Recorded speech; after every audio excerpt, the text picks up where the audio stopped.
A gente... Bom, então vamos dar início aqui ao nosso encontro do Grupo de Estudos Psicossociais do SUF, o GEP-SUF, que tem como tema hoje do nosso encontro os aspectos psicológicos envolvidos no surf, seja no âmbito do lazer ou da competição ou da competição. A gente também pode pensar em interface entre esses dois espaços, né, esses dois campos. E a gente conta com a presença da Gabriela Carreiro, né, psicóloga do esporte, e que tem uma trajetória muito bacana com o surf e vai ser nossa interlocutora principal hoje da nossa conversa.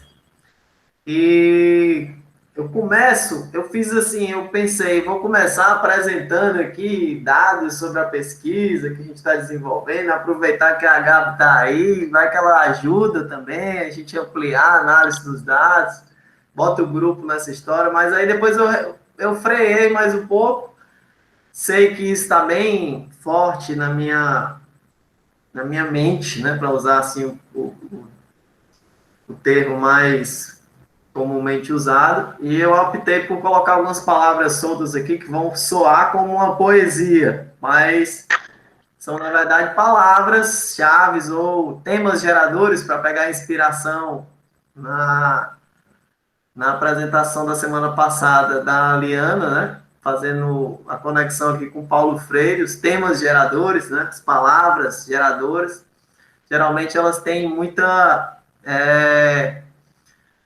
carga existencial, né? Elas são palavras que são tiradas de um contexto cultural específico em que o Paulo Freire fazia a alfabetização bem contextualizada. Então, vamos pensar esse mote que me veio, inclusive, agora, né? Não foi nenhuma coisa planejada anteriormente.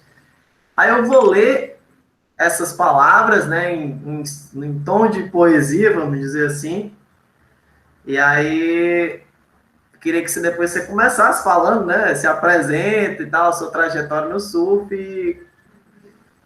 e o que vier depois, de forma livre, tá bom? Então vamos lá. O surf envolve o inédito, o lidar com o inédito, as situações inéditas, o descontrole, né? O foco, a presença, a intensificação da presença. O surf tem a ver com o medo, com enfrentar o medo, com o assombro, com o terror. Fica a pergunta. O surf tem a ver com superação, com resiliência, com empoderamento, com enfrentamento de condições adversas, muitas vezes, e também com o deleite de condições perfeitas e transcendentes.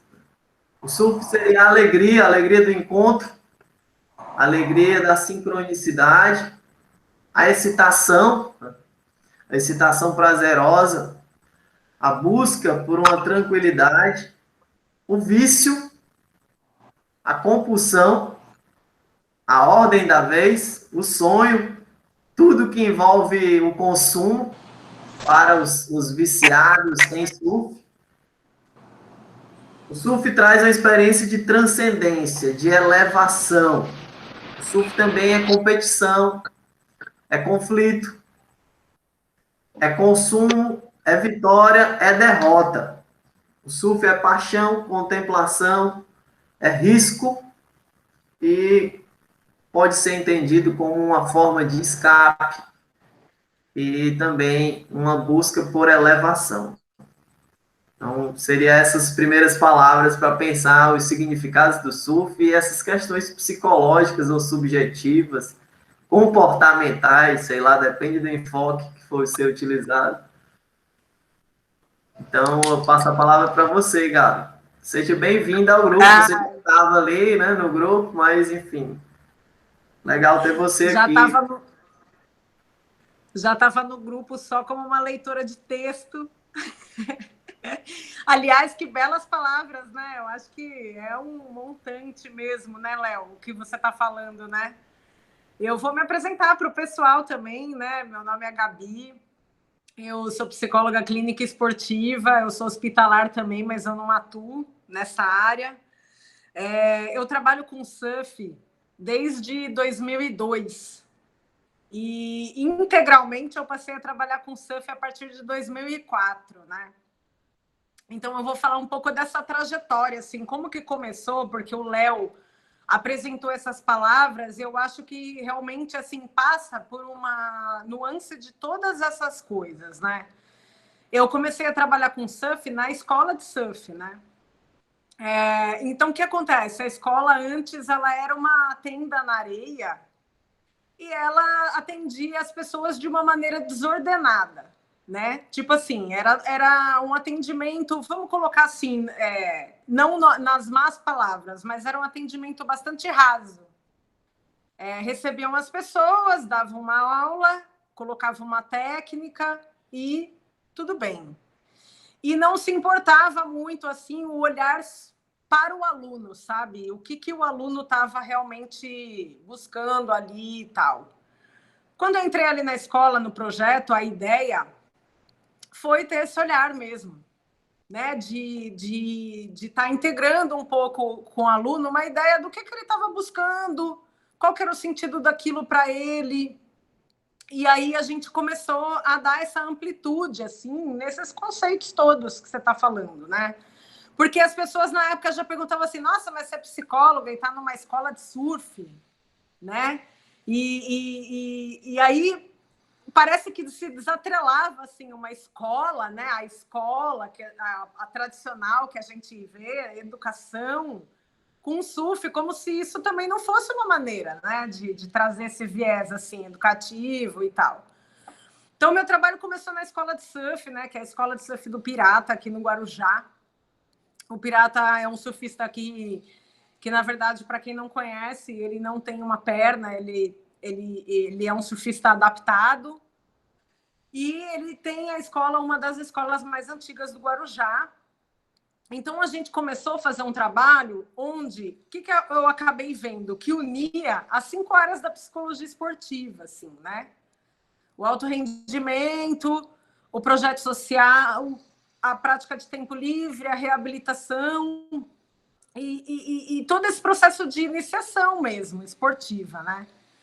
Então, o que acontece? Ali na escolinha, a gente chama carinhosamente de escolinha, né, até hoje, começa a ter um trabalho assim desse olhar da psicologia esportiva para todas essas áreas, né? Então, assim, o projeto social, a gente recebia meninos e meninas em situação desfavorecida e a gente colocava um contexto para eles não só de aprender a surfar, mas de coisas relacionadas a todos os assuntos envolvendo cidadania, as práticas, aos valores e tal. Então, essa era uma parte muito social.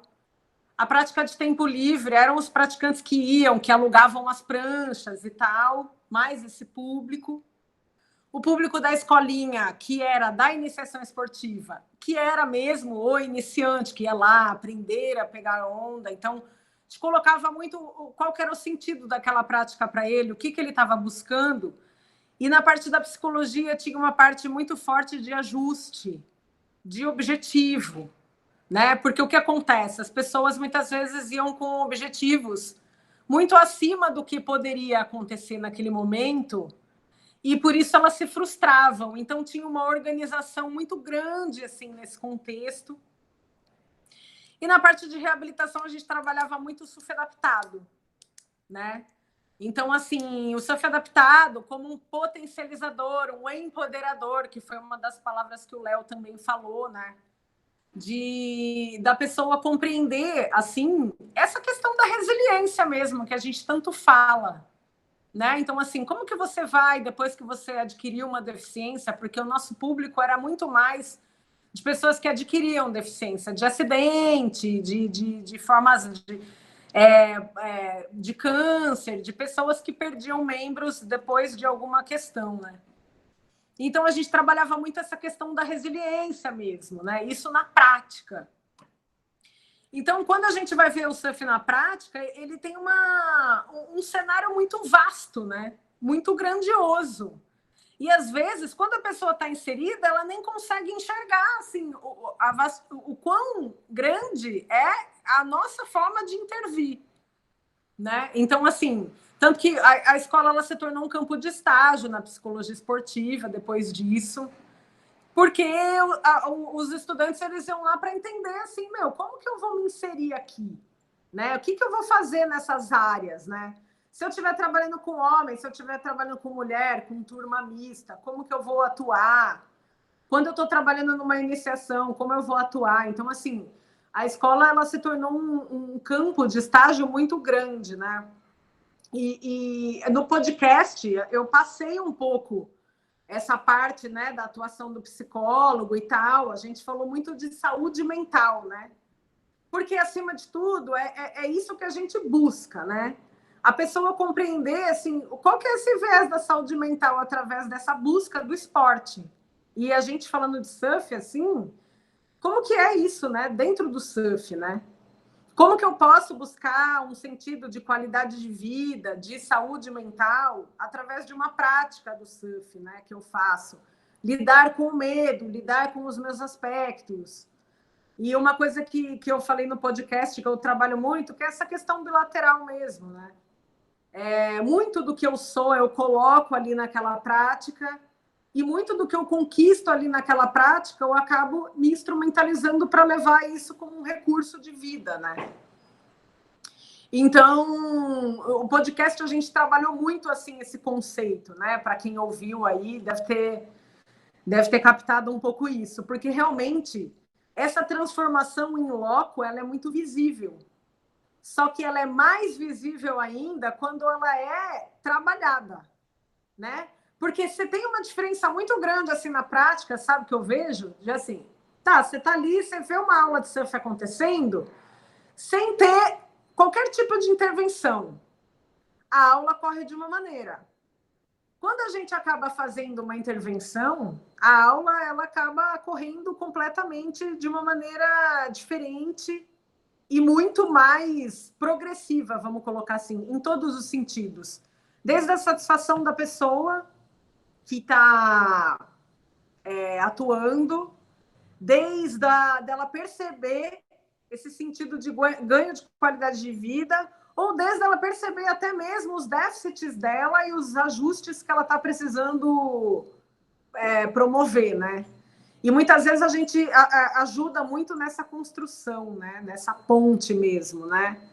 De você formular com o aluno como que é isso na prática, né? O que você está querendo, né? Qual é o seu vislumbre?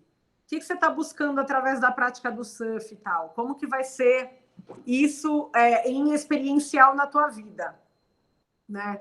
E o Léo também falou uma coisa muito forte do medo, né? E o medo é uma coisa que a gente trabalha assim constantemente. Outra área também que eu atuo bastante assim foi na área do towing, né? Que é onde a gente mais atua assim essa questão do medo, né? O towing a gente trabalha o medo ali de uma maneira que você precisa realmente adquirir uma autoconfiança e um autocontrole e ter recursos para isso, para você lidar com a sua própria vida, para você preservar a sua vida, né? Então, esse trabalho é um trabalho, muitas vezes, no towing, por exemplo, para mim, muito clínico também, né? Que eu acabo levando isso muito, muito para fora, assim, do cenário e levando isso muito para a clínica.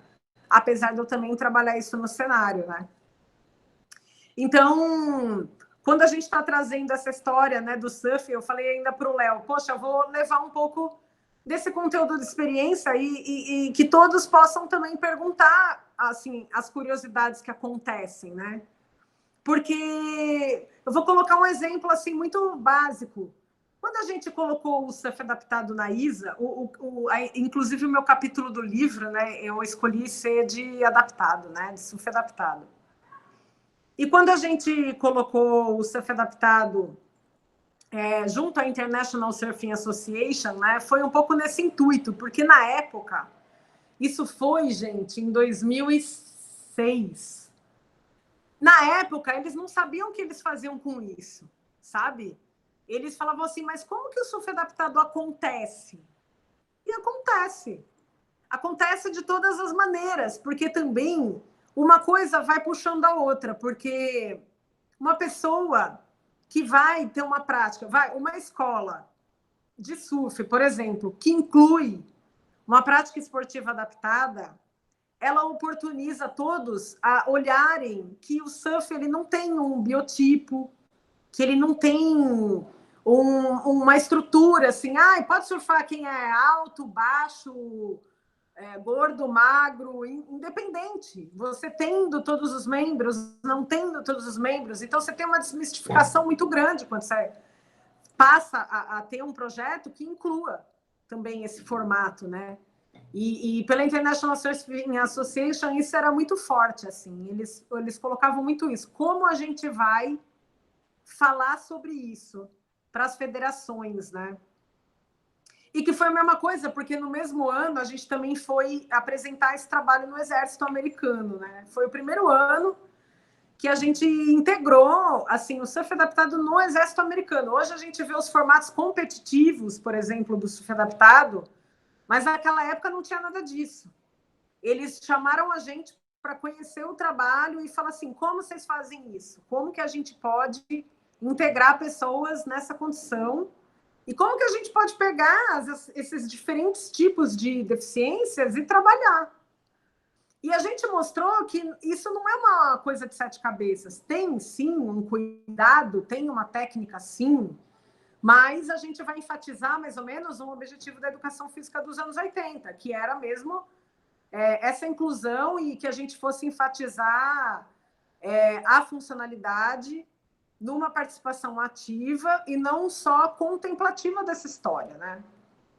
Então, como que é a gente intervir nesse processo, tanto com a pessoa que está ali realizando aquela atividade, quanto com as pessoas que estão intermediando isso, tipo os profissionais de educação física, os coordenadores dos projetos e tal. Então, o cenário do psicólogo, além dele ser muito linkado com quem está praticando surf, independente do público que seja, ele é muito forte também com os profissionais que estão envolvidos. Por quê? Porque a gente é um fornecedor de olhar, né? De abrir mesmo esse debate e tal, né? E esse é um pouco do meu trabalho, assim, que eu venho fazendo até hoje. Na verdade, o meu trabalho é misto até hoje. Hoje também eu faço um trabalho bastante voltado com mulheres, porque é um pouco esse instrumento de empoderamento que a gente está falando. Essa questão do gênero mesmo do mar, né? A mulher na água, os medos, essa condição mesmo de muitas vezes um menosprezo, até de um viés muito social, né? Então, é esse despertar, né, que eu vejo que é o nosso papel, sabe? Muito forte, assim, né? Dentro do trabalho. Eu não sei se alguém quer, assim, me interromper e fazer alguma pergunta. Eu também gostaria que ficassem à vontade, tá? Deixa eu te perguntar uma coisa, Gabi. Não sei se tu falou e eu não percebi, mas eu acho que tu tá trabalhando inteiramente com o surf, é isso? Desculpa, não... Tá com Na a clientela... Eu estou trabalhando mais com surf. Eu trabalho a parte clínica, mas é Sim. muito surfista, assim. Surfista tanto profissional quanto amador. E nessa parte infantil também. A única parte infantil que eu trabalho é a parte com esporte, né? Mas o surf, para mim, ele tem um domínio por eu estar no litoral, assim, também de São Paulo. Legal. E acabar recebendo esse tipo de público, sabe, Léo? Mas aí é isso que a gente está falando. Já é uma criançada, assim, por exemplo, nessa parte clínica, já no alto rendimento, né? Que aí tem essa preocupação também dessa dimensão que a gente comentou no podcast também, da saúde mental, sabe? Sim. Porque o que isso acarreta a longo prazo, sabe? Como que a gente vai fazer esse trabalho, inclusive linkado muito com pai, com mãe, com técnico, para a gente também poder trabalhar uma preservação da saúde mental dessa criança que está começando super cedo, né? Imagino que um dos trabalhos mais desafiadores, né, devem ser esses trabalhos aí de iniciação esportiva, né? Porque pelo que a gente... Aí eu tenho uma disciplina, né? Eu ministro a disciplina de Psicologia da Atividade Física e do Esporte, né? Um dos temas que eu adoro é a questão da iniciação esportiva. Eu não tenho prática, né? Mas eu tenho a prática, assim, de ser pai, de ter... Ultimamente eu vivi o fato do meu filho jogar lá no Ceará, né? Esporte Clube. E aí fica toda aquela tensão ali entre os pais, querendo que os filhos sejam grandes jogadores, né? Jogam uma expectativa que é deles, né? Muitas vezes. Muito. Um sonho que é do pai ou da mãe, enfim, da família, eu diria, no caso do futebol, é uma coisa da sociedade, mas o surf, como ele, a depender do local, às vezes você está lidando, não sei se é o caso, com um pai que já é surfista, com uma mãe que já é surfista, que tem irmãos, que já tem uma tradição ali de disputar os campeonatos, que, entre aspas, tem um nome a preservar. Então tem todo um peso, né, em cima da criança ali, que ela acaba abraçando aquela causa ali, e eu não sei como é, eu tenho curiosidade de saber como é que é isso. Né? Na verdade, assim, a criança, sabe, que eu percebo assim, ela até começa num viés, assim, de diversão, de brincadeira, porque é o natural, né? Tipo, ela brinca de surfar, né? E aí, ela fica nesse ponto por muito tempo. Ela sai desse ponto quando o pai e a mãe colocam para ela isso, sabe? Isso é muito forte. Tipo, ó, agora não é hora de brincar, agora é hora de surfar. Mas como assim? Ela nem entende essa divisão, muitas vezes, sabe? E aí, Eu me isso que a gente está lembro, falando sim, dessa coisa precoce. eu me lembro uma cena que tava assim lá no treino, era no treino, era a escolinha que era paga, não era nem a seleção, não era nem o time da base. Aí tava na fila ali as crianças do futebol, aí os meninos estavam brincando na fila. O pai dele, que estava aqui do meu lado, né? O lugar dos pais, gritou: para de brincadeira aí, o negócio é sério. Chega, como é que pode? A criança tá na fila ali, é para ele estar festejando. É para ele estar festejando que o filho dele está fazendo amizade ali naquele novo espaço de socialização, de, enfim, formação, né? Do desenvolvimento do filho dele. Mas não, ele quer que o menino esteja ali focado, como quem vai bater um pênalti na final da Copa do Mundo. Totalmente. Enfim. No surf é muito isso também. Eu vejo muito isso, sabe? Porque a criança, ela muitas vezes ela tá ali se divertindo naquele contexto, mas ela passa a entrar no âmbito de estresse quando ela começa a receber um contexto muito externo dessa cobrança, sabe, Léo? Tipo assim, ó, agora não é hora de brincar, você surfa sério. Então, Patrocínio e tudo. Patrocinado. Mas você sabe que esse rompimento eu vejo mais de pai e mãe do que de próprio patrocínio ainda. Quando Não, vai. eu falo assim, essa criança tem patrocínio, já é o pai e a mãe já quer manter aquele negócio. Tem. Exatamente. Então, assim, nesse ponto, o trabalho ele acaba mesclando demais com pai e mãe. E, para ser sincero, eu acabo pegando mais pai e mãe do que criança. Por causa disso mesmo, né? O pai e a mãe acabam colocando assim muito a frustração ou a esperança, muito a expectativa totalmente em cima da criança, né? E é muito nítido quando tem esse rompimento e a criança passa a entender isso, sabe? Não, mas eu tenho que ir bem, eu não posso perder. Tipo, ela começa a entrar num centro de cobrança também, que ela tem até uma dificuldade de voltar a compreender assim, não, tá tudo bem se você perder. Tipo, ganhar e perder, faz parte. Porque aí ela tem essa dificuldade depois de passar a compreender isso, porque o pai e a mãe internalizam muito isso para ela. Tipo, olha, você tem que ir bem, você tem que surfar, agora é hora de surfar. Ó, na bateria você não pode perder pro fulano. Sabe? Ixi. Tipo, trazem os comparativos. Então, o que acontece? É um trabalho muito forte isso na clínica, de você colocar, o que seria o passo do desenvolvimento natural para a criança, que é uma coisa que eu até comentei no podcast, né? Tem criança, o pai fica ali gritando, né? Uma questão estratégica, e ela não tem maturidade psíquica para compreender isso, porque não é da própria idade compreender, né?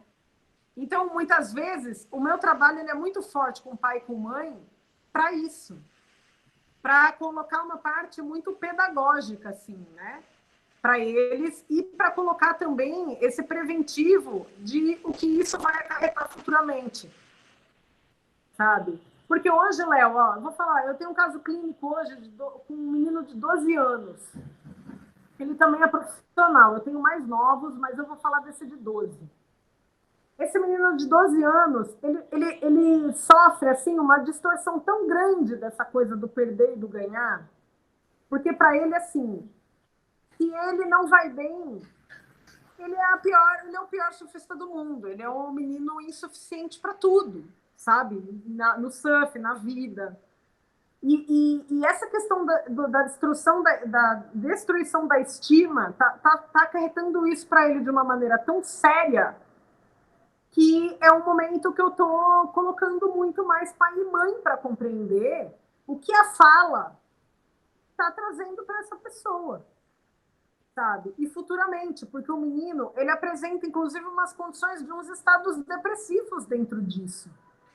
Então, a gente já começa a colocar um viés da doença no esporte, sabe? Precoce. Essa dimensão entre os comparativos, não, eu não sou bom, eu não sou suficiente. E aí começa a comparar entre as outras crianças, mas por quê? Porque isso é uma referência muito forte do que é colocado para ele, sabe? E se você vê o nível de rendimento dele, é um nível altíssimo.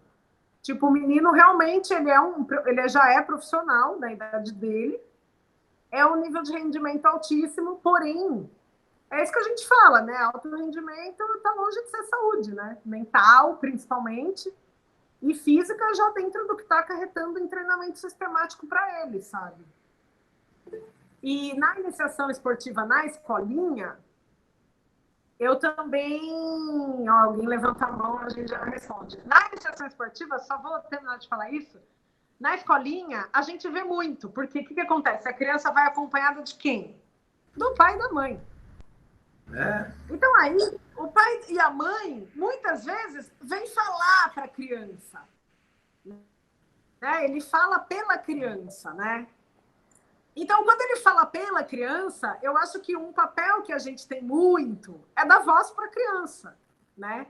Legal. Então, o pai vem e fala, meu filho quer isso, quer aquilo, ele tem que isso, ele tem que aquilo. Não, mas peraí, vamos dar uma voz para a criança.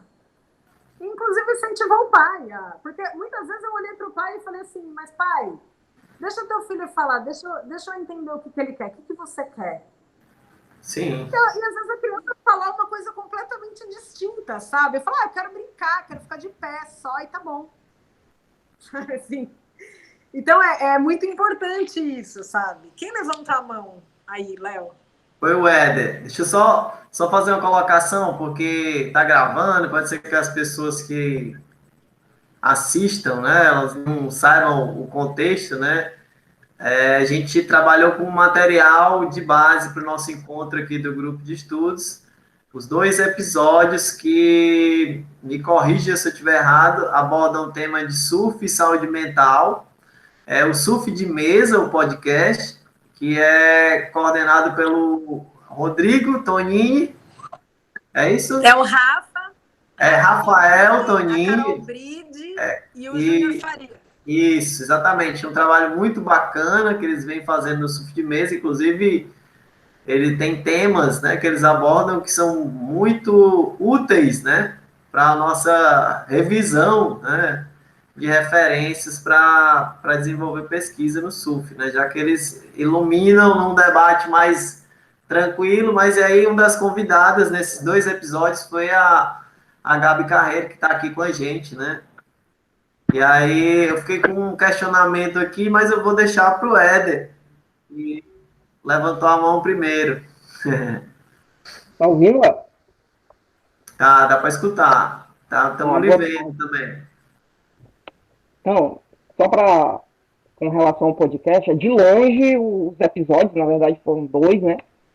Acabou se transformando em 2 episódios, de longe o mais rico.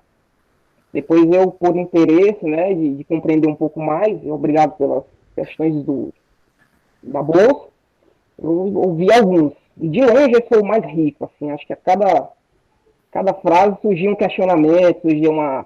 Embora muito do que foi dito eu já, de algum modo, havia refletido. Tá escutando, Gabi? Só uma dúvida. A Gabi tá escutando, Gabi? Eu tô escutando meio baixo. Não sei se tem como melhorar o Ué, microfone. você consegue desconectar do teu fone, que eu acho que eu vou te ouvir mais alto. Desconectar o fone? É porque ele está meio chiando para mim. Eu queria desconectar aí para ver se eu vejo, se eu ouço mais alto. Pronto? Melhorou? Bem melhor. Eu achei melhor. Eu fico pensando com relação a esse último momento aí das falas do Léo, com relação ao jovem, né? Um atleta de 12 anos em alguns esportes é impensável. Né? Assim, você é base, né? É praticante, é desenvolvimento. Você vê um sujeito ser pago aos 12 anos e muitas vezes ele é responsável pelo fomento ali da família, né? Eu fico pensando no meu caso, aí eu preciso materializar, eu preciso ser objeto para a questão. Porque, por exemplo, quando eu tinha 15 anos, e lá se vão alguns anos, e eu praticava, no meu caso é o jiu-jitsu, eu praticava no nível de comprometimento que me levava a um certo rendimento, eu adoraria que alguém me pagasse para eu fazer aquilo. Eu adoraria ser cobrado para competir, porque a minha mãe tinha vergonha de falar que eu lutava. E aí você vê como as questões elas surgem e desaparecem no curso da história. Hoje seria talvez um motivo de orgulho dizer que eu seria atleta, mas na época, estou falando de começo dos anos 2000, isso era um motivo de estranheza. Pô, um filho que luta, minha preocupação é se ele não vai quebrar tudo dentro de casa. E à medida que o tempo foi passando, e eu fui, de certa forma, me cobrando não me cobrar tanto, eu me entendi como um praticante mais pobre. Eu deixei de render à medida que não é saudável me cobrar, me dilapidar fisicamente, mentalmente, e hoje, passado tantos anos, eu disse, poxa, eu acho que eu sou um pior lutador do que eu era quando eu me cobrava mais. Então, o questionamento é, independentemente da idade, apesar de a idade eu ser importante, porque eu me identifiquei. O que é que não é surfar? Para que você consiga ser longevo na prática. Onde é que está o limite de surfar bem? É eu me sentir bem? É eu me aproximar do padrão do atleta, do competidor? Existe um manual, existe uma sequência do surf? Se surf é ser livre, por que é que eu me prendo a uma forma de praticar? Por exemplo, hoje eu sinto muito disso, porque para mim não basta ganhar. Eu preciso ganhar daquele jeito que eu pré-estabeleci, executando a técnica mais fina, no estado da arte. Só que eu sei que isso nunca vai acontecer. E isso me prejudica. Entendeu? Eu fico pensando, se você, como psicólogo, que trabalha diretamente com esse público, independentemente da idade, não necessariamente um menino de 12 anos, existe um traço comum que separa o sujeito que começa a praticar independentemente de cobrança para o sujeito que vai ser campeão, vai se aposentar e ainda vai continuar praticando? Eu poderia traçar assim, um perfil mínimo. E qual seria a principal característica de um surfista? Eu vou colocar um pouco assim, eu vou colocar uma experiência bem amplo, né? Vi. Assim, quase filosófica. Porque eu acho que essa pergunta, Éder, é muito particular, sabe? Que nem o menino também que a gente está comentando. É um menino profissional. Ele é um menino profissional, né? Já. Oi? Filosófico, nossa, com certeza. Falhou um pouco. O menino, no caso, ele é um menino já profissional desde os 10. Tá me ouvindo agora? Tô. O menino, ele é um profissional desde os 10, por exemplo. E esse porque menino... ele vai ser profissional aos 20. Isso! Ele, por exemplo, ele tem uma cobrança muito grande dele de lapidar, e também tem dos pais. O que acontece?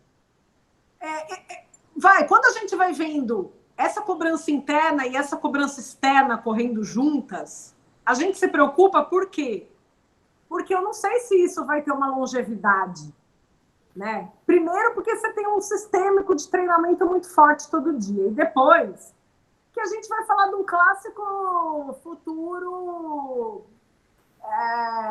uma possibilidade de uma síndrome de burnout, assim. Por quê? Porque o menino, ele quer lapidar, mas ele se cobra, ele já perdeu uma dimensão do quanto isso é bom ou ruim. Tipo, para ele nunca tá bom, mas ele ama o que ele faz. Ele não é que ele não gosta, ele ama o que ele faz. Porém, o senso crítico dele é um senso já de distorção. Entendeu? Mas o que então, ele faz assim, não basta, quando você né? vai ver isso na prática, é complexo, assim, você falar sobre longevidade disso. Agora, eu quero falar um caso clássico, é que, assim, eu não sei, Léo, essa gravação é aberta para todo mundo ou é só entre psicólogo? Eu não sei. Não, ela não tem restrições, não. Geralmente eu não boto restrições, não, mas ela não tem muita visualização, não, sabe? Não vou falar nome, então tá bom. Mas o que eu tenho aqui? Não fale nome, não, Não vou falar nada. Eu tenho um caso de um atleta que foi para mundial, assim, de surf. O que eu vejo nesse atleta? Esse atleta, ele não começou super cedo, tá? Ele começou um pouquinho mais tarde. E esse atleta, assim, ele começou a ser lapidado tecnicamente lá pelos 13 para 14. Começou. E aí, assim, o menino levava um jeito, ele tinha um talento, ele tinha. Mas a lapidação dele, ela acabou sendo mais tardia. Então, assim, o nível de pressão que ele começou a ter também foi mais tarde. Assim, dentro dele mesmo, de um patrocínio e tal. Tanto que o menino chegou no circuito mundial.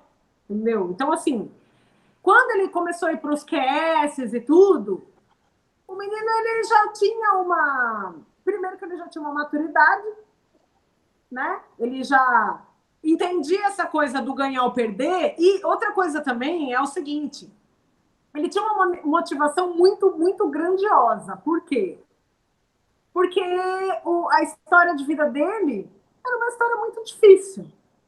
Então, o que aconteceu? A partir do momento que o menino teve uma oportunidade de receber um surf, assim, como um instrumento de vida, como eu tenho outros atletas no mesmo caso, ele agarrou a esperança da vida ali. Porque ele falou, se eu posso mudar de vida, é aqui. Outro meio não vai ser. Porque eu não tenho condição por outro meio, é aqui que eu tenho. Então, a coisa, para ele, não pegou nenhuma cobrança externa. Olha, você tem que fazer isso, aquilo. Não, ele queria muito. Porque ele integrou, assim, a oportunidade esportiva como uma oportunidade da vida dele. E que foi o que aconteceu, inclusive. Mas eu não vou falar para você que depois certo, ele não teve. Eu não vou falar para você que ele não teve, porque quando ele chegou no Mundial, inclusive, ele, inclusive, passou comigo, por quê? Ele começou a ter uma série de processos de lesões. Não só do sistemático de treino, mas uma condição emocional mesmo. Vamos linkar uma condição? O menino teve um campeonato de um patrocinador. Vamos entender o seguinte.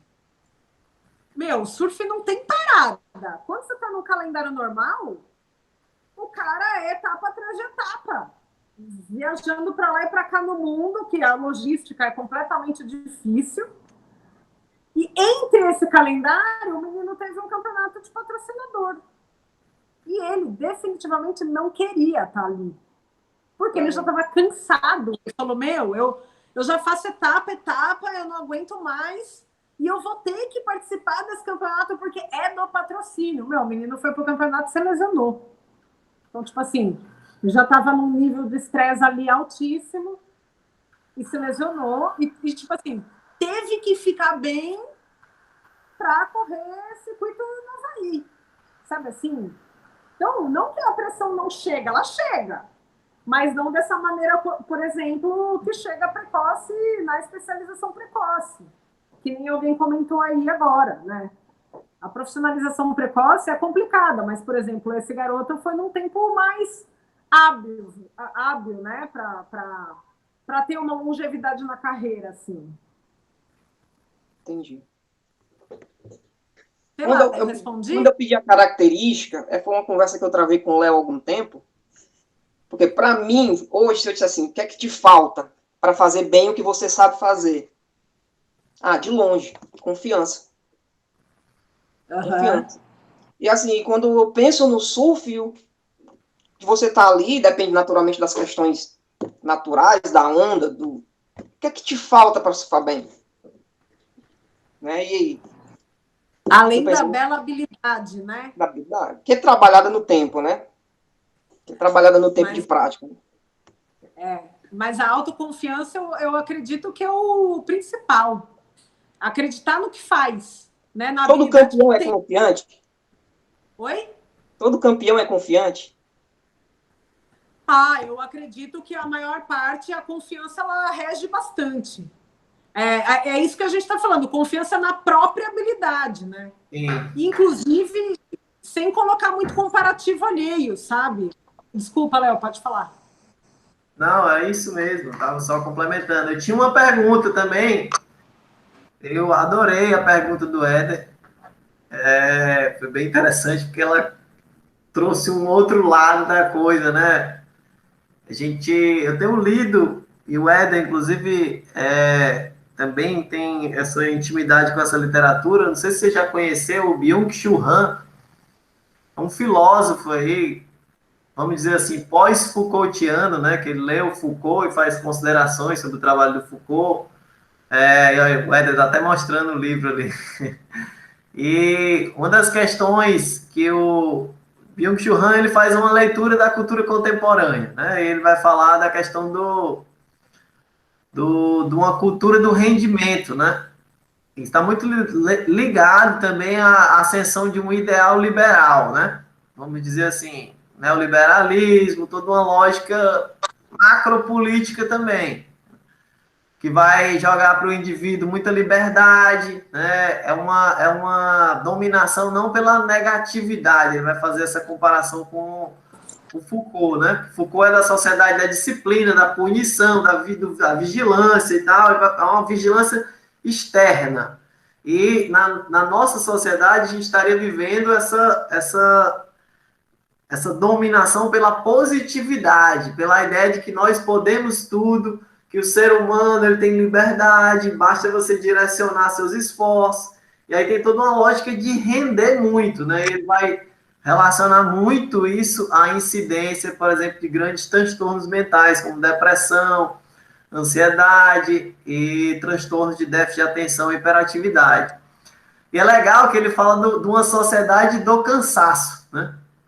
O título do livro é bem metafórico também, né? Ele fala da sociedade do cansaço. É um livrinho pequenininho que ele vai tocar nessa questão do rendimento, de você lidar muito com o fracasso, né? Porque no fundo você constrói uma expectativa em torno de si mesmo, né?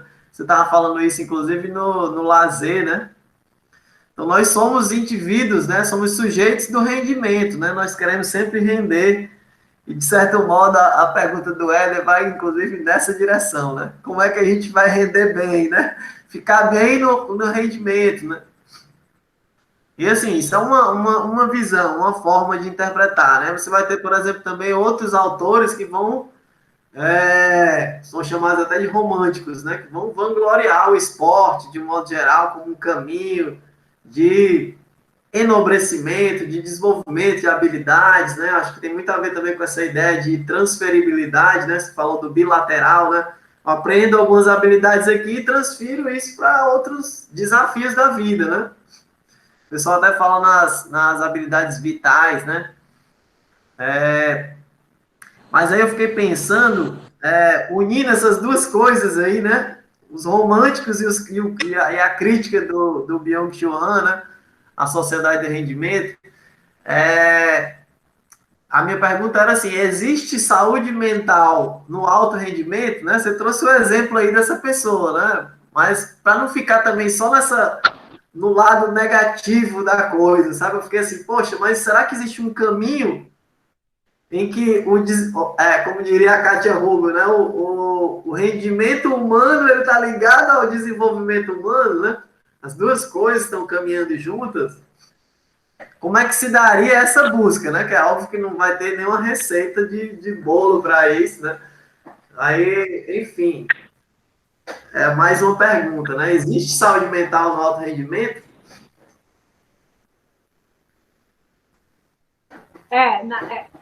Apesar, né, Léo, da gente ficar falando, né, que o alto rendimento não é saúde, né? Mas o que a gente busca, que eu vejo assim, muito forte? A gente busca também que o atleta se questione, porque assim, claro que ele vai viver o rendimento, e o rendimento dele é pautado para resultado, né? Porque o cara, ele é para isso. E é muito Sim. doido, assim, porque, na verdade, quando você está falando de alto rendimento, em número, você tem mais perda do que ganho, né? Na verdade. Você mais perde do que ganha. E como que é você internalizar essa ideia? E ainda assim, você se sentir feliz, assim, fazendo aquilo, né? Vamos colocar nesse sentido, assim, um feliz de satisfeito com o que você faz, com a vida que você tem. E isso, numa parte clínica, é uma parte bastante abundante, assim, de trabalho. Porque o atleta, às vezes, ele está nesse viés do rendimento. Eu tenho que render, eu tenho que resultar. E isso, para mim, já está mecânico e está maçante e não está dentro de um viés de saúde mental. Mas, muitas vezes, por um outro lado, a gente aborda isso na parte clínica, onde o atleta ele consegue explorar qual é a parte, assim, que faz com que ele encontre o sentido para aquilo, que ele esteja feliz fazendo aquilo. E satisfeito, mesmo compreendendo que no alto rendimento você tem mais número de perda do que de vitória, na verdade. Né? Dentro da carreira, assim como um todo. Né? Você contar o número de vitória do atleta e o número de derrota, na carreira, a maior parte foi muito mais derrota do que vitória. E aí, assim, você também, clinicamente, poder levar o atleta a refletir sobre isso é muito importante, porque, às vezes, a saúde mental, ela vem de você estimular esse trabalho. Porque, senão, é isso. Você cai num dia a dia que é essa questão. Tipo, ó, eu tenho que render, eu tenho que trabalhar nisso e eu tenho que resultar. E a minha vida é essa. E quando você fala, você põe o cara para pensar assim, mas para quê?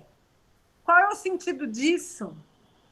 O cara também, ele consegue alavancar um pensamento do sentido de volta, porque eu acho que isso precisa ser constante no rendimento para o cara aguentar isso, sabe? Então, eu vejo uma necessidade constante de alavancar sempre o sentido. Sim. Tipo, para quê? Para que você está nisso todo dia? O que te faz se sentir bem dentro desse meio que é denso? Então, assim, o que te ancora para permanecer nesse meio, que é um meio de cobrança, que é um meio de rendimento, que é um meio de resultado? E aí, que é quando você puxa mesmo, essa parte até mais filosófica da coisa, sabe? Porque eu falei isso no podcast, né? Parece que hoje é meio utópico você falar de estar feliz fazendo aquilo, né? Eu jogo tênis, tá? Mas você joga tênis? Eu jogo, por jogar. Não, mas você é feliz jogando tênis? Né? E quando você vai falar essa pergunta, parece que a coisa não casa muitas vezes. E é uma coisa que eu coloco, peraí. Porque para nós é isso, né, na sociedade. O rendimento é isso. Tem que corresponder. Ser feliz é outra coisa. Não é. Tipo, a gente tem que unir essa dimensão, né? Eu preciso estar me sentindo bem, estar feliz fazendo aquilo, porque isso, inclusive, vai gerar um rendimento muito mais fluido. Alguém colocou aqui o estado de flow, realmente, a coisa vai fluir. Porque eu estou integrado nessa ideia com o que eu estou fazendo, no sentido, na minha essência, dentro do meu render físico e da minha habilidade física também unida com esse psicológico acompanhando. E aí a gente está falando de saúde mental, né? Porque quando nós estamos falando de saúde mental, a gente está falando de uma ação que está acompanhando um emocional ali, que acompanha os dois, né? Porque às vezes a minha ação está acontecendo, mas o meu emocional não está linkado com aquilo. E você fazer esse link, relembrar o atleta do sentido, faz toda uma diferença também no rendimento dele depois, né? Legal. Adorei. Respondi? Para mim, Sim, botei sim. uma ideia, É, né? eu fiquei assim, eu fiquei pensando que isso é porque a gente aproveita, né? Agora eu vou dar uma de como se eu não fosse da área, né? Mas como eu estou tão distante, né? Eu sou psicólogo, mas eu não atendo há muito tempo, né? Eu sou professor, né? Agora, né? Já atendi ali emergencialmente ali numa situação e o uso, claro, né, do que eu aprendi na psicologia. Mas eu ia falar que assim, está se aproveitando aqui que a psicóloga está aqui, psicóloga do esporte, e a gente vai perguntando coisas que vai servindo para a gente, né? E aí eu fiquei pensando nisso, né? Porque a pergunta tanto do Éder sobre o rendimento, né? Como ele falou que no dia que ele desopilou, ele caiu num outro, eu diria até numa arapuca aí, porque ele acabou armando a própria arapuca para ele mesmo, né? No sentido de agora eu estou avaliando que eu estou rendendo menos, né? Sob qual perspectiva, né? Quem te garante isso, né? Mas enfim, é um dilema existencial dele, né? E aí o meu dilema existencial é manter vamos dizer assim, que o surf, eu posso ser considerado um viciado, né, em surfar, vamos dizer assim, né? Tá, o cara tá ali viciado, se tirar, eu vou sofrer muito. O que, é que eu vou fazer da minha vida sem poder surfar, né?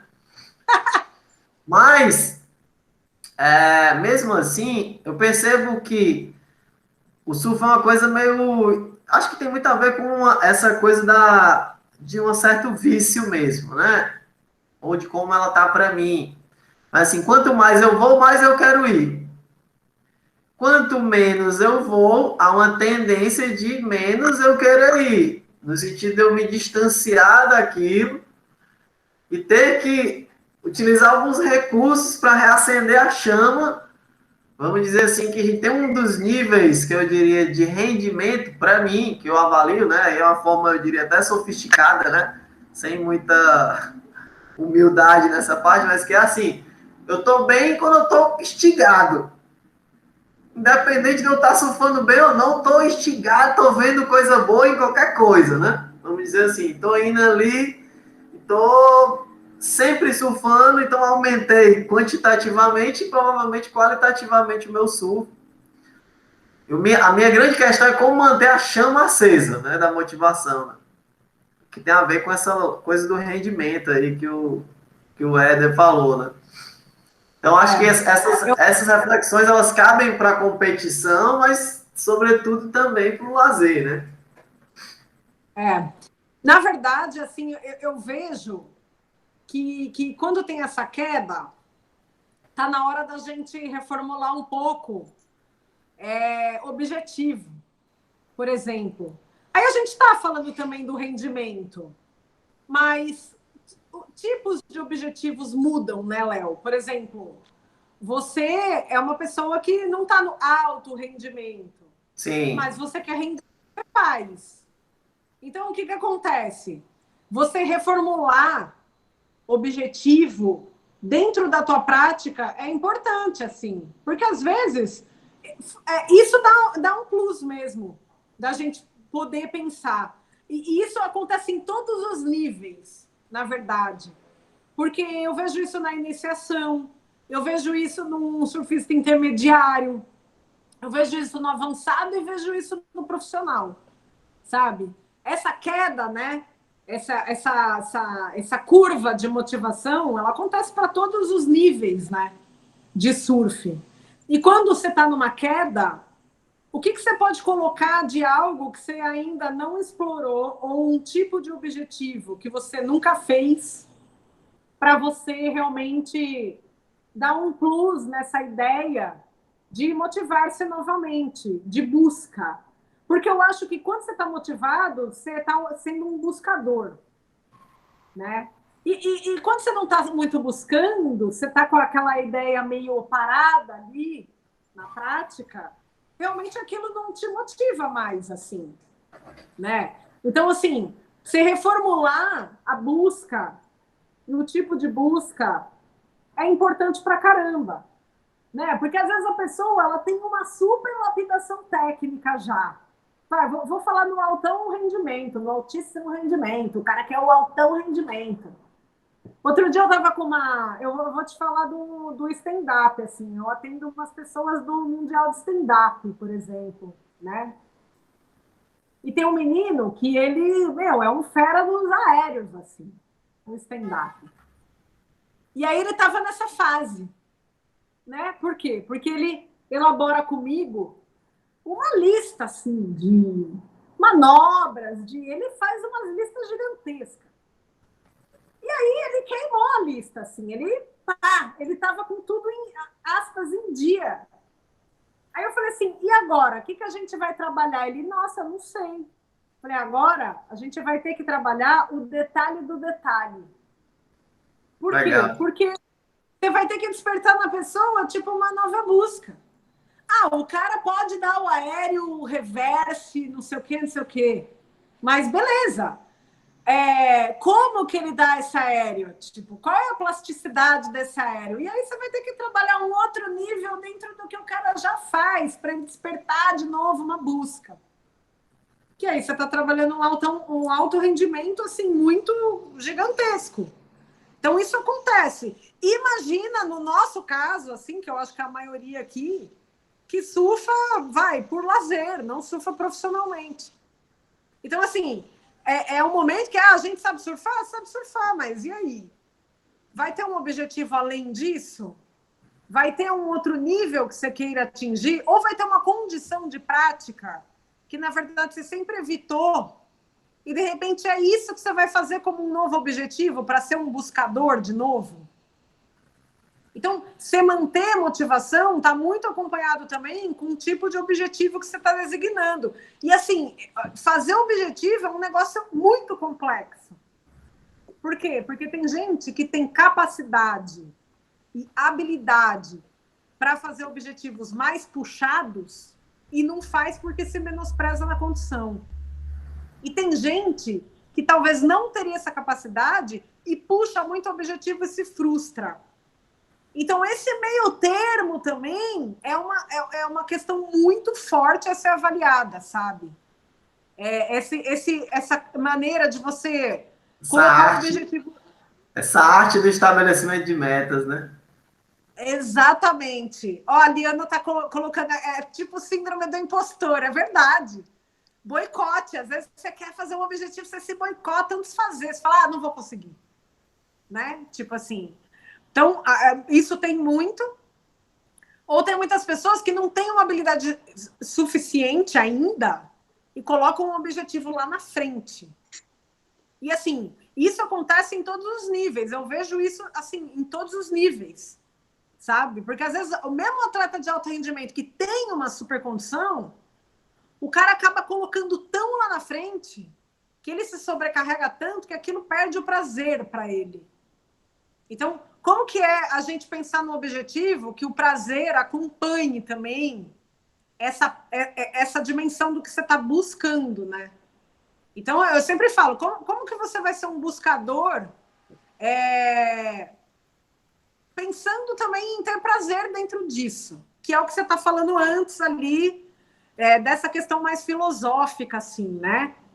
De você estar, aspas, rendendo dentro do que você está querendo melhorar, lapidar tecnicamente, refinar, mas estando também satisfeito com a busca. Não é com o resultado lá na frente, mas é satisfeito na trajetória de busca. Então, eu acho isso super, assim, essencial, sabe? Legal, muito bom. Já pensou no próximo objetivo aí, Léo? Eu tenho, Gabi, eu tenho. Eu faço um trabalho, eu estava pensando nisso justamente porque assim, nessa lógica, inclusive de eu ser professor, eu tenho me usado como exemplo, né? Tipo, surf, eu estar estudando surf não é outra coisa, não, é tentando unir o útil ao agradável. Não é? Aí, claro, eu vou ganhar também isso para o surf, né? Para o meu surf. E estudar o surf vai me levar, inclusive, a conhecer o mundo do surf em outros lugares. Eu estou buscando legitimidade, inclusive, para os meus passeios, né? Mas, então, eu trabalho com um cara que faz videoanálise, sabe? É um cara muito bom, inspirado naquele Muito trabalho do Leandro Dora, sabe? bem. Aí eu faço umas sessões de videoanálise, mas não fico fazendo muito, não. Eu faço, aí tenho várias coisas anotadas já. Mas mesmo assim é difícil, porque você tem que estar. Às vezes eu tenho que olhar as anotações para me lembrar. É mesmo. E aí tem uma coisa assim, de não querer também bitolar, né? Essa coisa do, não, eu sou um amador por excelência. Mas quero melhorar um aspecto ou outro, porque no fundo. O surf, para mim, em geral, eu sempre que eu tô na dúvida se eu vou ou não vou surfar, e eu vou, né? Nunca ele me traz um retorno negativo. Diz assim, não deveria ter ido. Nunca. Sempre eu volto e disse, pô, ainda bem que eu vim. Surfei nada, mas tomei um banho de mar, peguei um solzinho. No caso aqui, não peguei uma água fria, né? Por exemplo, eu não tenho experiência de surfar nem de roupa de borracha, né? Eu só surfo em água quente. Então, tem uma coisa aí nessa transição que se dá do alto rendimento para o rendimento do campo do lazer, né? Tem uma questão de manter uma cultura viva, né, Léo? Depois de tantos anos de prática, você deixa de ser o praticante, mais um. Você é o próprio surf, de alguma medida. E abandonar isso é abandonar a trajetória que se confunde com a tua, né? E às vezes eu não sei o que é que sou eu, o que é o que eu faço. Por que é que eu faço isso? É porque eu faço aquilo ou não faço isso? É uma simbiose tão... Porque, na verdade, o todo é que é o real. Apesar da minha particularidade. Quem disse isso foi o Hegel, não foi eu, não. Mas, eu fico pensando, onde é que está o limite do amador? Tirando do foco do profissional. Do limite do amador. Onde é que o amador que gosta deixa de gostar? Por que um amador que não tem todas essas pressões de patrocínio, de cobrança de pai, de mãe, de torcida, de mídia social, porque surfar hoje em dia também é surfar na onda da internet. O surfista que digamos, ele tem uma representatividade também fora da água. Aí é uma outra questão. Mídia, né? Consumo, porque ele é um produto de si mesmo. Ele precisa vender, né? Também ele precisa se vender. E o amador, em tese, ele não tem essa preocupação. Pelo menos tem um nível muito menor. Atômico, né? Sim. Onde está o limite? Onde é que deixa de ser legal surfar? E aí eu queria a experiência da psicóloga. Sim, claro. Do set dela, o que é que relatam? Há uma periodização para o amador, uma periodização psicológica para o amador, para além da periodização que os russos desenvolveram lá na década de 50? O que eu vejo que o amador perde essa questão do surf, o prazer de surfar, quando a autocobrança é muito exacerbada. Sabe? Porque é isso, é o que você está falando. Ele não é um profissional. Então, ele pode surfar muito bem, mas qual é o tipo de cobrança que está embutido dentro do objetivo dele ou das exigências dele? Porque aí, se ele está se cobrando de uma maneira exacerbada, ele também está perdendo esse sentido do que é ser um surfista amador. Ele já está trabalhando uma distorção nesse sentido. E o que acontece? Às vezes, eu vejo isso muito na escola, nos projetos, tá? Porque tem uma questão do reconhecimento. Mesmo amador, ele quer ser visto, né? Exatamente. Ele quer muito esse reconhecimento externo, feedback externo.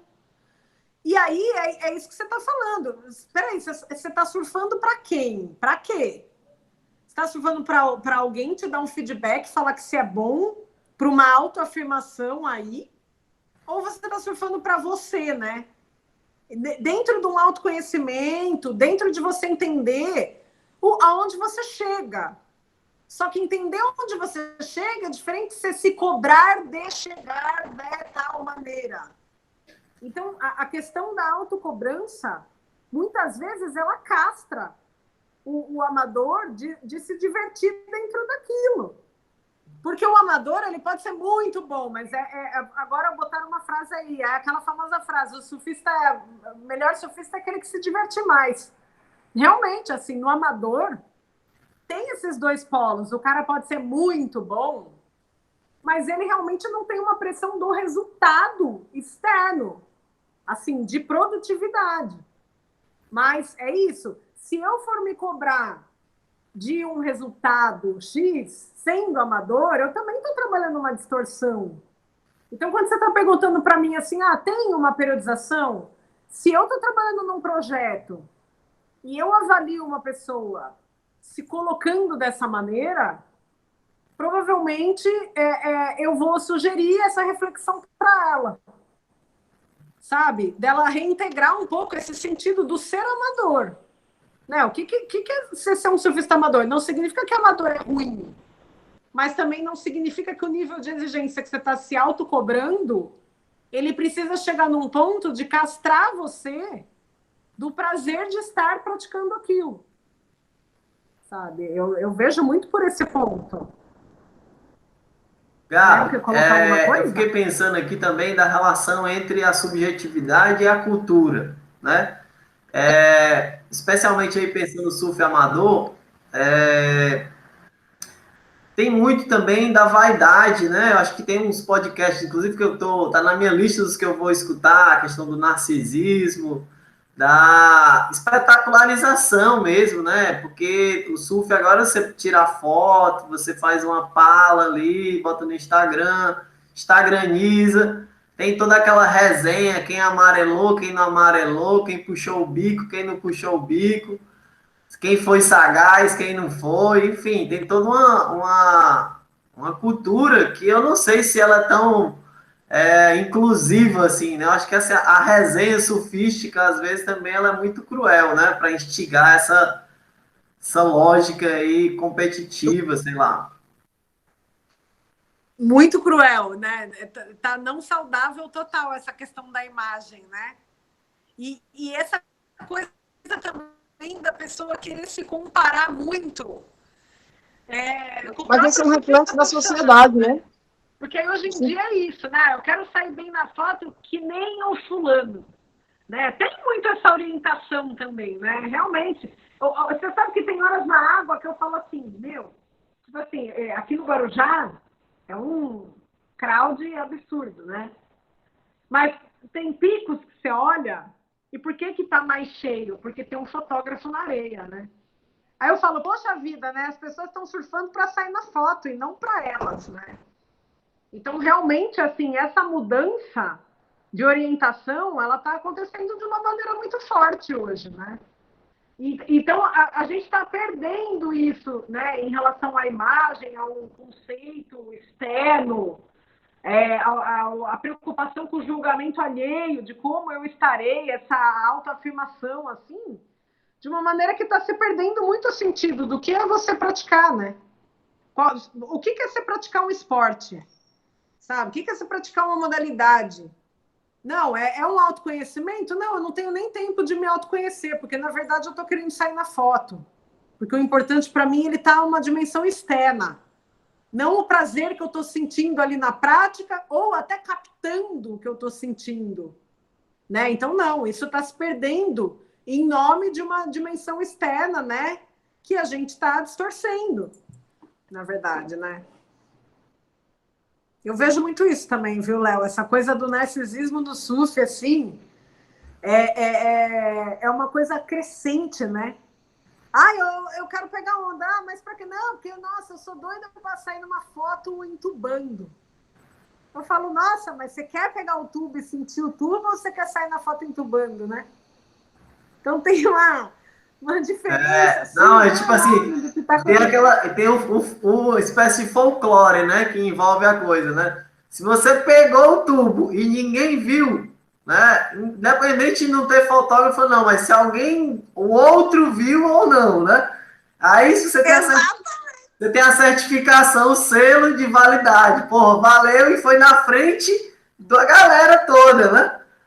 Todo mundo pegou a onda, eu fiquei lá dentro e quando eu saí, passei na frente de todo mundo dentro do tubo, né? Fazendo todo um cenário idealizado aí da experiência de surfar, né?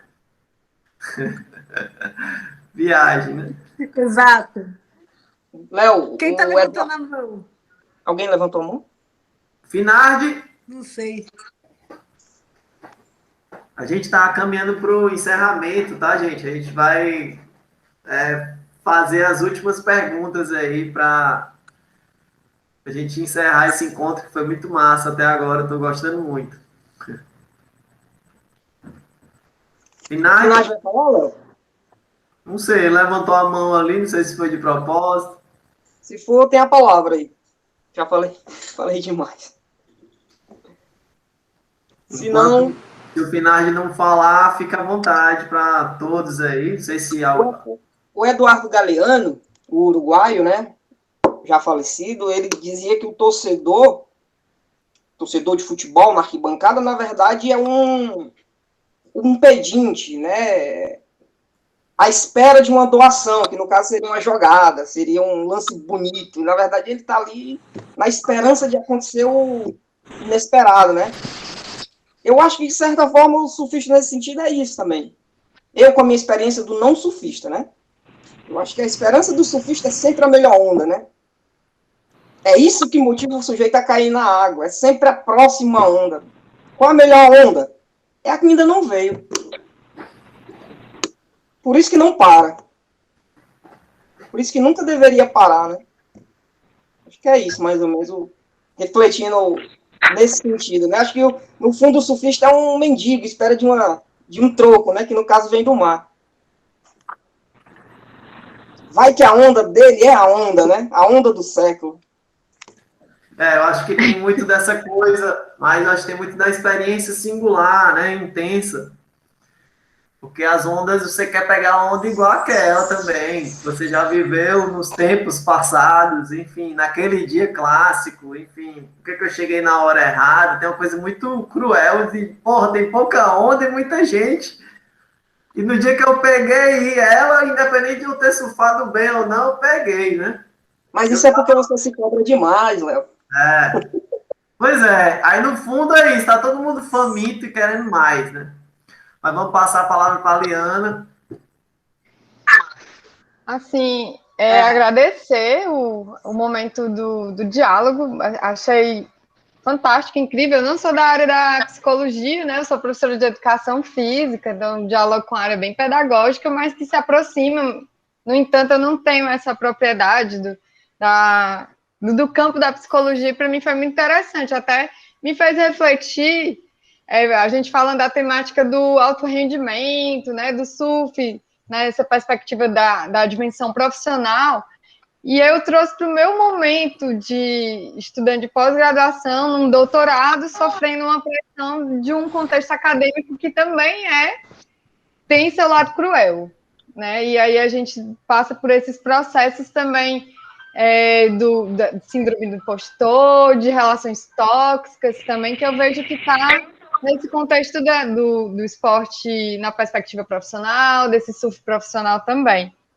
E aí, assim, eu não tenho nem uma questão, na verdade, várias coisas eu fui pensando, mas nas falas elas foram se encontrando e foram aparecendo as respostas, né? Mas só em relação a essa discussão agora, desse momento mais final, eu fiquei pensando no quanto é importante a gente pensar em ressignificar as ideias, as reflexões, né? E isso eu trago para uma ideia, para uma reflexão mesmo macro, né? E tanto específica no campo do surf, eu, por exemplo, sou uma surfista meia boca, assim, enfim, nem sei, mas eu tô ali e me divirto, e para mim é esse o objetivo. Eu não gosto de mar com onda grande. Às vezes vou num pico aqui que nem é um pico tão, assim, sinistro, e às vezes o mar tá grande, a galera fica, entra, eu entro, Aí quando eu tô lá dentro, gente, eu vou ficar aqui, não? Vou me embora. E o povo, tu vai embora, vai mais. Eu disse, eu vou. Eu tô com medo, eu vou me submeter a isso por quê? Não vou. Eu vou sair, gente. Eu vou sair, aí às vezes eu espero, ou vou no outro dia e o pico tá do jeito que eu quero, e eu disse, agora tá do jeito que eu quero, eu vou. E isso foi um processo de emancipação. E que eu levo também essa reflexão para outros contextos da minha vida, né? Aí eu uso até uma musiquinha bem assim do Charlie Brown, né? Vocês são daí de Santos, aí eles assim, não deixa o mato engolir. Aí toda vida eu trago aquela cena de ter, às vezes o mato tá grande, tá, você tá furando, eu morrendo de medo, poxa, não deixa o mato engolir. Às vezes eu tô nessa dinâmica acadêmica cruel, né? Em determinados contextos que tem, aí eu sempre venho, não deixa o mato engolir, tá? Aí eu tento transferir esse significado, esse sentido. Então, eu acho que parte muito também dessa ideia da gente ressignificar essas visões, né? E não pensar, pode ser até clichê, mas enfim, mas não pensar num caminho único, até para saber que situações de fracassos, independente do contexto, vão acontecer, e que também, às vezes, as questões não são tão suas, porque tem fatores externos, né? Enfim, uma sociedade desigual, uma série de fatores, né? Então é só mais uma contribuição de alguns pensamentos assim que me vieram, não sei nem se contribuí ou se embaralhei, mas era isso. E achei excelente, fantástico, assim, muito, muito obrigada, mas valeu, Gabi.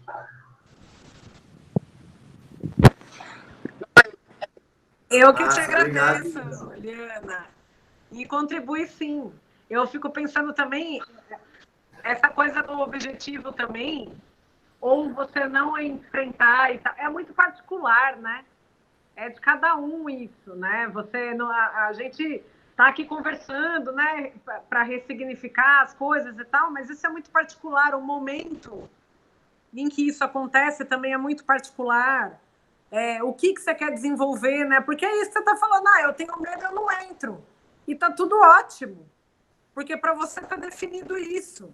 Assim como tem uma outra pessoa que, eu tenho medo, mas eu quero vencer esse medo. Então, é muito particular mesmo, né? Mas eu que te agradeço também a contribuição, viu?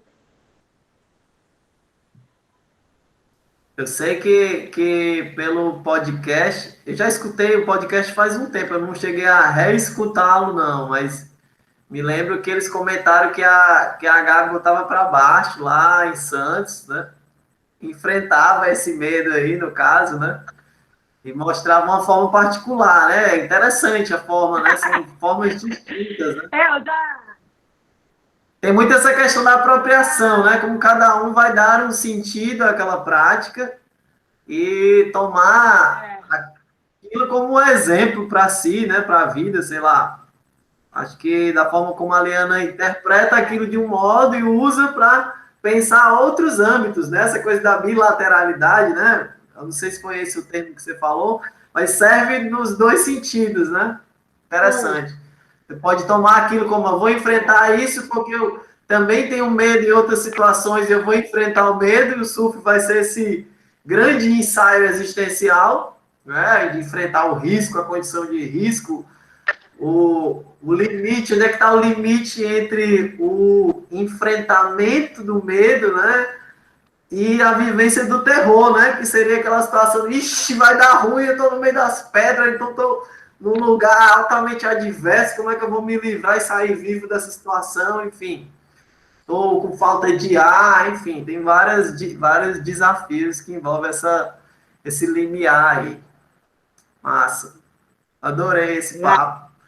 E passo para ti, Gabi, para fazer as considerações finais. Eu agradeço o grupo. Pena que eu não posso participar toda semana, que eu não consigo, mas eu estou acompanhando aí os textos e tal, e agora que ficar gravado eu vou olhar mais, mas, poxa, agradeço. Quem quiser também entrar em contato comigo depois, fiquem à vontade também, se eu puder contribuir com algo. Léo, muito obrigada pela oportunidade. A gente está aí, né, agora com o Léo vai lançar o livro e a gente está aí participando junto, vai ter muita leitura, assim, eu acho que muito importante dentro da discussão que a gente está fazendo. E Legal. gratidão. Eu adorei também conversar com vocês. Massa. Valeu, Gabi. Um abraço, galera. Vou encerrar aqui a gravação. E na próxima terça-feira a gente volta com mais um encontro do grupo de estudos psicossociais do SUF.